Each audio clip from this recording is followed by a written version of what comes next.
उत्तर प्रदेश में एग्जाम और कोर्ट कचहरी पर विश्राम, ये दोनों ही असंभव हैं। वहीं एक तरफ उत्तर प्रदेश में 28 जुलाई से एलटी ग्रेड के 7466 पदों पर आवेदन प्रक्रिया शुरू होने जा रही है। दूसरी तरफ ऐसे बहुत से अभ्यर्थी हैं जो निराश हैं, जो हतोत्साहित हैं।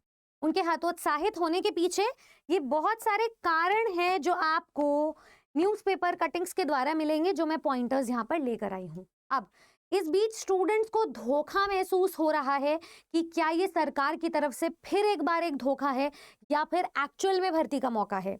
तो इसी विषय पर हम पूरी बातचीत करेंगे और आपको बताएंगे कि क्या कंक्लूजन निकलता है। इस वीडियो को अंत तक जरूर सुनिएगा।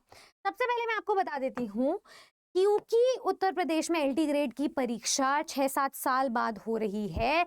इसका लास्ट एग्जाम 2018 में हुआ था और अब लास्ट जो प्रक्रिया निकली थी वो 2018 में थी और अब 2025 में फिर से भर्ती प्रक्रिया आई है। तो इस वैकेंसी के चलते बहुत सारे स्टूडेंट्स ओवर एज हो चुके हैं, जिसमें उनकी कोई गलती नहीं है। गलती चाहे कोविड-19 की हो, गलती चाहे सुप्रीम कोर्ट की नियमावली को लेकर के डिसीजन मेकिंग में हो, गलती चाहे आयोग या सरकार की ढील में हो, गलती चाहे एग्जाम के स्थगित होने पर हो, पर अभ्यर्थियों की क्योंकि कोई गलती नहीं है, तो स्टूडेंट्स की पहली मांग यही है कि जो एज लिमिट इस नियमावली के अकॉर्डिंग आई है 21 से 40 साल, उसमें रिलैक्सेशन सामान्य वर्ग को प्रोवाइड किया जाए, जिसमें मोस्ट लाइकली 1985 वाले स्टूडेंट्स आ जाते हैं। सीधी साफ बात उनकी ये है कि 20 साल वाले कैंडिडेट्स भी एलिजिबल नहीं होंगे और 41 साल वाले भी नहीं होंगे। जिनको रिजर्वेशन मिल रही है वो एक बात है, लेकिन सामान्य वर्ग वाले नहीं होंगे। तो यहाँ पर स्टूडेंट्स की मांग है कि 21 से 40 साल में रिलैक्सेशन दिया जाए सामान्य वर्ग को। अब इसी एज लिमिट को एक्सटेंड करते हुए स्टूडेंट्स का दूसरा पॉइंट ये है कि जो फाइनल ईयर वाले स्टूडेंट्स हैं उन्हें मौका दिया जाए, यानी कि जिन स्टूडेंट्स का भी फाइनल ईयर चल रहा है या फाइनल सेमेस्टर चल रहा है उन्हें मौका दिया जाए, जो कि नियमावली में नहीं है।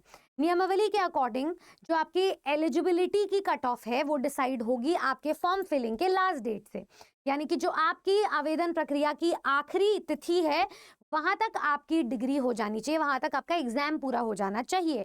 तो वो चीज में रिलैक्सेशन स्टूडेंट्स को चाहिए, क्योंकि अगेन एज लिमिट उनकी क्रॉस हुई, उनका जो एकेडमिक सेशन पीछे गया उसमें उनकी कोई गलती नहीं है। अगर भर्ती प्रक्रिया इतने सालों बाद आती है तो उनके पास मौके कम है। तीसरा एज लिमिट को लेकर ही उनका एक और प्रस्ताव है कि क्योंकि वो ओवर एज हो गए हैं तो उनकी जो एज लिमिट है वो 1 जुलाई 2019 से काउंट होनी चाहिए, ना कि 2025 से, क्योंकि अगेन वही वाली बात है कि 6-7 साल से एग्जाम नहीं हुआ है।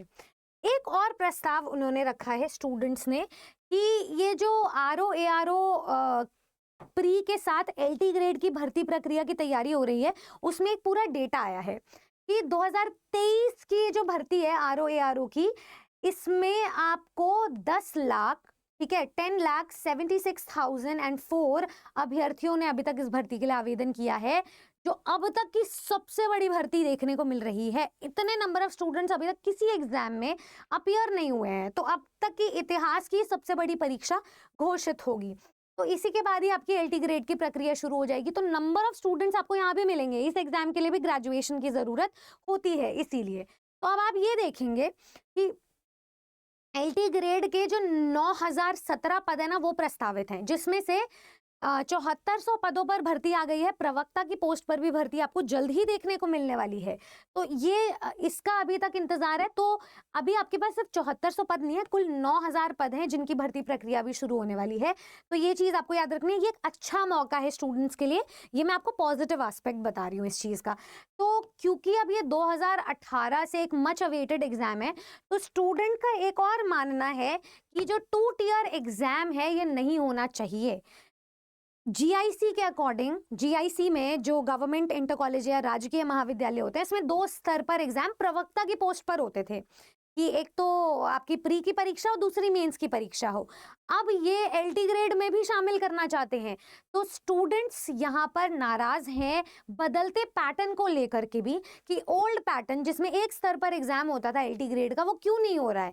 ये नया स्तर लेकर आकर कंपटीशन बढ़ाए जा रहे हैं, जिसमें ऑलरेडी बहुत सारे स्टूडेंट्स शामिल भी नहीं हो पा रहे हैं। तो यहाँ स्टूडेंट्स का ये मानना है कि एक प्रस्तावित, मतलब ये चीज रखी गई है कि ये जो परीक्षा है 2 टियर परीक्षा, ये नहीं होनी चाहिए। इसमें स्टूडेंट्स का बहुत बड़ा मतलब बिल्कुल भी अग्रीमेंट नहीं है। एक और बात मैं इसमें बता देती हूँ, अभी तक ऑफिशियल नहीं किया गया है, लेकिन सूत्रों से पता चला है कि ये जो मेंस की परीक्षा है, जो सब्जेक्टिव होने वाली है, ऐसा यूट्यूब पर भी कहा जा रहा है बहुत जगह, लेकिन एक प्रस्ताव रखा गया है कि कंपटीशन को न्यूट्रलाइज करने के लिए हो सकता है कि आपकी मेंस की परीक्षा में भी एमसीक्यू देखने को मिले। वरना जो जीआईसी की भर्ती है या फिर उत्तर प्रदेश लोक सेवा आयोग जो भर्ती करवाते हैं, उसमें आपको प्री की परीक्षा एमसीक्यू बेस्ड और जो मेंस की परीक्षा है वो सब्जेक्टिव बेस्ड देखने को मिलती है। यहाँ पर एक प्रस्ताव रखा गया है कंपटीशन को न्यूट्रलाइज करते हुए कि एमसीक्यू बेस्ड हो, क्योंकि अभी ये एलटी ग्रेड की परीक्षा है। प्रवक्ता की परीक्षा हालांकि जो हुई थी वो 2 लेवल पर हुई थी, इस बार भी आएगी वो 2 चरणों में ही आएगी। तो ये एक स्टूडेंट का बहुत बड़ा क्वेश्चन मार्क है और उन्हें धोखा महसूस हो रहा है। एक और चीज मैं आपको बता देती हूँ ओटीआर को लेकर के, क्योंकि ओटीआर सभी एग्जाम्स के लिए एक वन टाइम रजिस्ट्रेशन है, तो कुछ पुराने ओटीआर और नए ओटीआर के डेटा को कलेक्ट करके बहुत बड़ा नंबर देखने को मिल रहा है, जिससे कि स्टूडेंट्स मोटिवेटेड भी है और डिमोटिवेटेड भी है। डिमोटिवेटेड इसलिए क्योंकि कहीं ना कहीं उन्हें कंपटीशन महसूस हो रहा है, और मोटिवेटेड इसलिए है कि ये बहुत बड़ा मौका देखने को मिल रहा है जो हाथ से आपको नहीं गंवाना है। तो आपको इसे एज अ चैलेंज लेना है, क्योंकि यहाँ डेटा देखिए कि ओटीआर के लिए आपकी आवेदन प्रक्रिया शुरू होने का आपको इंतजार नहीं करना। सभी को ओटीआर फिल करना, ओटीआर मतलब आपका नाम और हस्ताक्षर देना मैंडेटरी है, जिससे कि नंबर ऑफ स्टूडेंट्स वो पर सब्जेक्ट एलोकेट कर सके। इससे आयोग का काम आसान होगा जो आप कर रहे हैं। तो इस ओटीआर डेटा के अकॉर्डिंग 6 दिन में 50,000 से अधिक नए अभ्यर्थियों का ओटीआर देखने को मिला है। इसका मतलब 14 जुलाई तक जो पुराना ओटीआर है, जिसमें जो आरओ एआरओ के भी पोस्ट हैं, उसके अकॉर्डिंग क्योंकि 10 लाख अभ्यर्थी थे, और यहाँ पर 14 जुलाई तक तकरीबन आप ये देखिए कि 21.70 लाख अभ्यर्थियों का ओटीआर अभी तक आ चुका है। ये ओटीआर नंबर इनको मिल चुका है।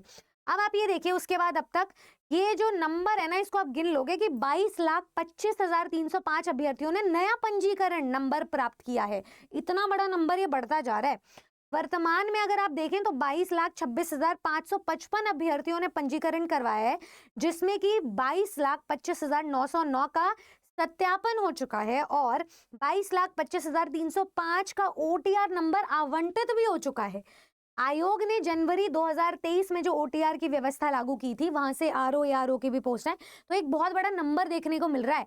और इसी से ये भी पता चलता है कि ओटीआर फिल करना या ओटीआर डिटेल्स भेजना स्टूडेंट्स के लिए मैंडेटरी है। अगर मान लो आपने फॉर्म फिलिंग कर दिया और ओटीआर नहीं भेजा, इसमें इवेंचुअली नुकसान आपका ही है।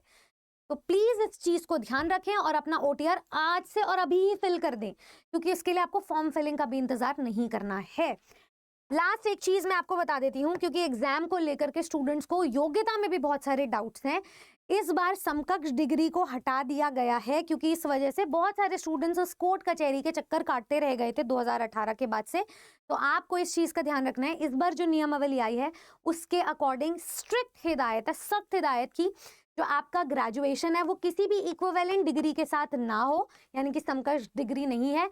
और जो आपका बीएड है वो तो सुप्रीम कोर्ट ने ऑलरेडी सेटल कर दिया है कि वो किसी और समकक्ष डिग्री के साथ नहीं चलेगा, नहीं मान्य होगा। चाहे वो बीटीसी की डिग्री हो, चाहे वो बीएलएड हो, चाहे वो डीएलएड हो, चाहे वो कुछ भी हो, आपके लिए सिर्फ बीएड डिग्री ही होनी चाहिए ग्रेजुएशन के साथ। तो इस पर बहुत सारे स्टूडेंट्स ऑलरेडी बाहर हो जाते हैं।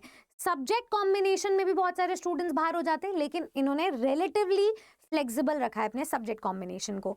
तो अब इस बार मैं आपको 2-3 चीजें बता देती हूँ कि एलिजिबिलिटी भले ही सख्त हो, लेकिन सिस्टमैटिक है, ऑर्गेनाइज्ड है।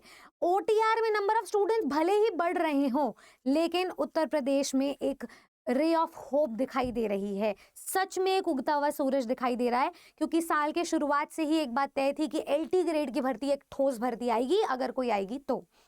और तीसरी बात ये कि आप अपनी एज के फैक्टर्स के लिए, हम आपके लिए आवाज उठाते रहेंगे ताकि हर एक स्टूडेंट को मौका मिले इस एग्जाम में अपियर होने के लिए। लेकिन अपने पढ़ाई में, अपनी तैयारी में प्लीज कोई ढील मत देना, क्योंकि अगर ये परीक्षा 6 से 7 साल बाद अब देखने को मिल रही है तो ये मान लो कि अगला मौका आप नहीं देख पाओगे। तो अगले मौके का आप इंतजार भी नहीं कर सकते हो। आपको तैयारी आज से और अभी से शुरू करनी है।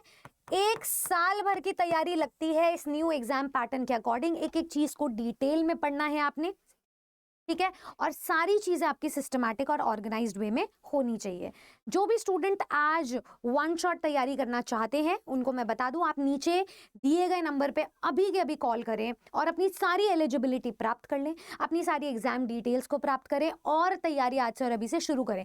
मैं आपको प्रॉमिस करती हूँ फॉर्म फिलिंग की डिटेल स्टेप बाय स्टेप आप तक पहुंचाऊंगी, आपके सारे डाउट्स क्लियर करूंगी, लेकिन आपको अपनी तैयारी में कोई ढील नहीं देनी है, आपको कोई कॉम्प्रोमाइजेशन नहीं करना है, क्योंकि आपका आखिरी मौका है, इकलौता विकल्प है आपकी नौकरी के लिए, इस श्रेणी का सदस्य बनने के लिए।